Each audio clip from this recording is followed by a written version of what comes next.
கட்சி தலைவராவது என்பது வேறு, ஆட்சியின் தலைவராவது என்பது வேறு. அந்த கட்சியின் மீது மக்களுக்கு ஏற்படுகிற நன்மதிப்பு, அந்த கட்சியின் தலைமை பொறுப்பை ஏற்றுக்கொள்கிற தலைவரின் மீது ஏற்படுகிற நம்பிக்கை, இவையெல்லாம் சேர்ந்துதான் ஆட்சி அதிகாரத்தை நோக்கி நகர முடியும். இவை இல்லாமல் முடியாது. கலைஞரின் பிள்ளை என்பதனாலேயே அவரை ஆட்சி அதிகாரத்தில் யாரும் அமர்த்தி விடவில்லை.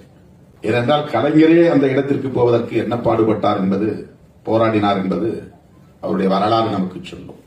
ஒரு கட்சி ஆட்சிக்கு வருகிறது என்று சொன்னால் அந்த கட்சிக்கு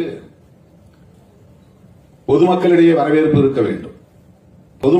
பொதுமக்களுடைய வரவேற்பை பெற வேண்டுமானால் அந்த கட்சி மக்களுடைய பிரச்சனைகளை எவ்வாறு பேசுகிறது, என்ன கொள்கையை பேசுகிறது என்பதுதான் அதற்கு அடிப்படை.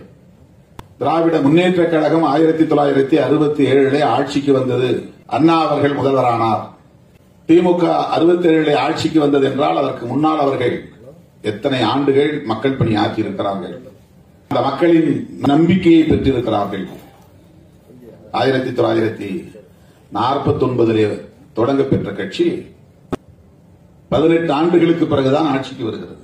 52 முதல் பொதுத் தேர்தல், 57 அடுத்த பொதுத் தேர்தல், 62 அடுத்த பொதுத் தேர்தல், 3 பொதுத் தேர்தல்களை தாண்டி 4வது பொதுத் தேர்தலை சந்திக்கிற போதுதான் திராவிட முன்னேற்ற கழகம் ஆட்சியை கைப்பற்றியிருக்கிறது.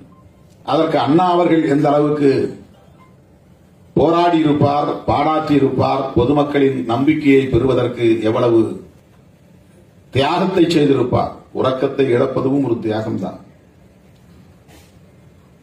ஓடியாடி உழைத்துக் கொண்டே இருப்பதும் ஒரு தியாகம்தான்.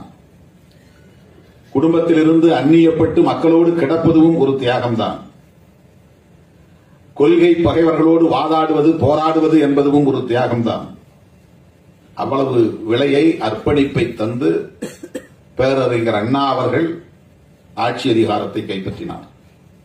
அதுவும் எப்படிப்பட்ட கொள்கைகளை பேசி ஆட்சி அதிகாரத்திற்கு வந்தார்கள் என்பது முக்கியமானது.